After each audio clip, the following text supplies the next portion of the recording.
Guimarães, berço da nação e origem da nacionalidade e da identidade portuguesa, tem um passado riquíssimo e, simultaneamente, mantém os olhos postos firmemente no futuro. Habitada desde a época do Calcolítico, a zona tem albergado uma grande variedade de povos e culturas, conferindo-lhe uma tradição histórica como local de criação de riqueza e cultura. As terras férteis, o clima ameno e a abundância de linhas de água desde sempre tornaram esta região propícia à fixação humana. Entre vários vestígios arqueológicos no concelho, um dos mais deslumbrantes é a Citânia de Briteiros, castro de origem pré-romana e um dos mais importantes do noroeste peninsular.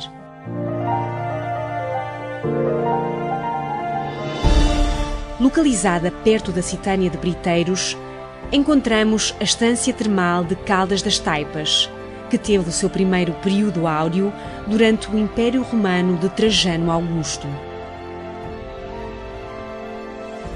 Durante a época medieval, o concelho de Guimarães foi escolhido como local de vários mosteiros importantes, dentro da cidade e nos seus arredores. Também desde esta época foi um importante polo transformador de matérias-primas, nomeadamente com as indústrias dos cortumes e das cutelarias. Um dos principais mosteiros está localizado na vila de São Turcato, figura incontornável dos primórdios da evangelização nesta região. O seu mosteiro é palco de uma das maiores e mais concorridas romarias do Minho, a Romaria Grande de São Turcato. São Turcato é considerado por muitos ter sido o local da Batalha de São Mamede, e o seu campo da Ataca, cujo nome deriva do verbo atacar, integra um arranjo artístico monumental que celebra este acontecimento. Chegando à cidade, um dos primeiros locais obrigatórios de visita é o Monte Latito, ou Colina Sagrada, que integra 3 dos monumentos mais visitados da cidade: o Castelo, a Igreja de São Miguel e o Paço Ducal. O Castelo de Guimarães, ou da Fundação, foi edificado no século X para proteger a Vila Alta e também defender o mosteiro fundado na mesma época na Vila Baixa. Na Igreja de São Miguel, encontramos a pia batismal, onde terá sido batizado o primeiro rei de Portugal, Dom Afonso Henriques. Finalmente, vemos o Paço dos Duques de Bragança, que além de ser um dos museus mais visitados do país, é também residência oficial do Presidente da República no norte de Portugal.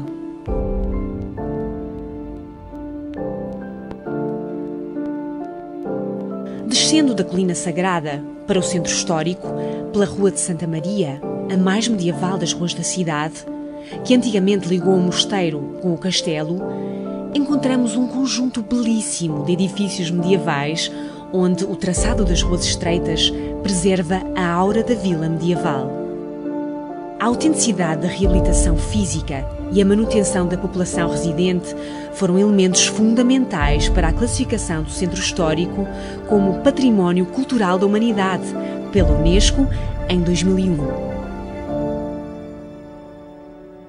É difícil saber por onde começar numa cidade tão rica em tesouros arquitetónicos, mas um dos locais mais óbvios é o Largo da Oliveira, local de um dos mais significativos exemplares de arquitetura gótica no norte de Portugal, a Igreja de Nossa Senhora da Oliveira.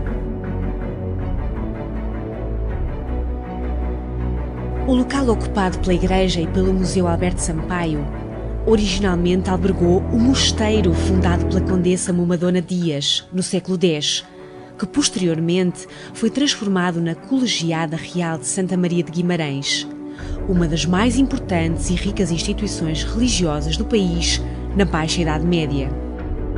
Obras-primas do museu incluem as ofertas feitas por Dom João I a Nossa Senhora da Oliveira no final do século XIV, o deslumbrante tríptico gótico de prata dourada representando a Natividade e o lodel, veste militar que o rei usou na Batalha de Aljubarrota.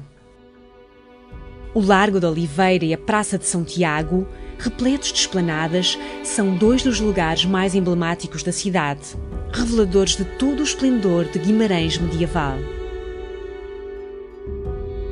As freiras clarissas do convento de Santa Clara, cujo edifício é atualmente ocupado pela Câmara Municipal, eram mestres na preparação de doçaria, sendo o toucinho do céu e as tortas de Guimarães duas receitas originais ainda preservadas em alguns estabelecimentos comerciais.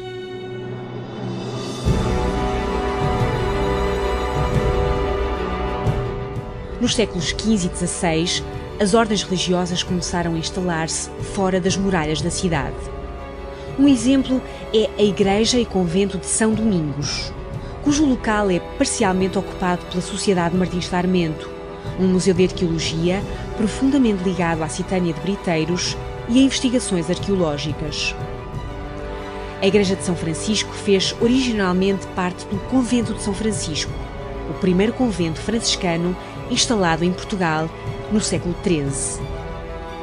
Na colina da Penha encontramos o Mosteiro de Santa Marinha da Costa, cuja igreja original foi erguida pela Condessa Momadona e que foi transformado no século XVI num colégio universitário que, na altura, rivalizou com a Universidade de Coimbra.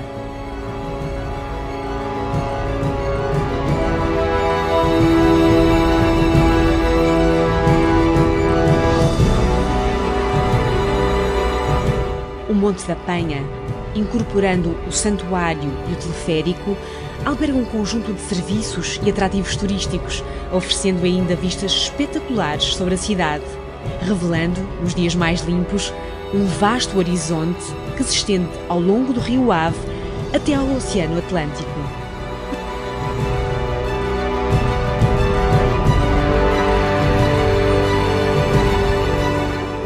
O século XIX trouxe a Guimarães o que é hoje considerado ser a sua principal sala de visitas, a Praça do Toural, num local que foi usado desde o século XVII como local de venda de bois e outros bens. A Praça do Toural é um ponto de encontro dos guimaranenses e também uma ponte de ligação entre o passado e o presente, simbolizando a elegância e engenho desta cidade.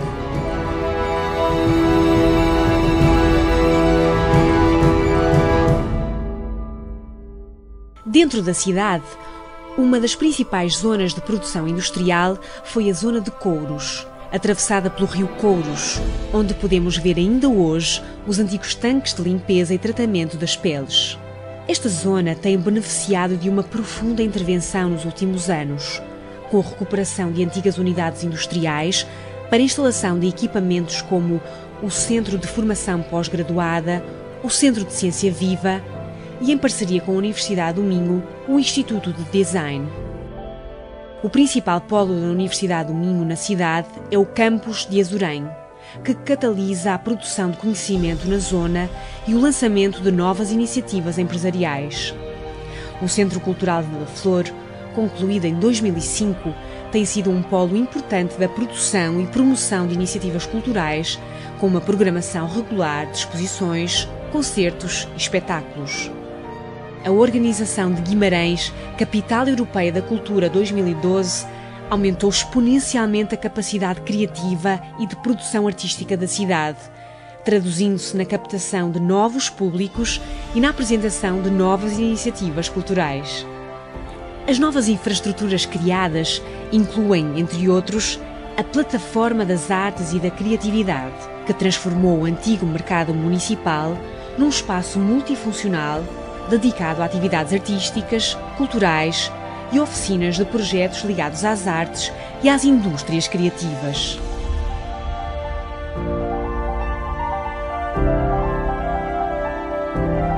Mantendo esta dinâmica e tirando partida das valências desportivas da cidade, Guimarães foi escolhida como Cidade Europeia do Desporto em 2013.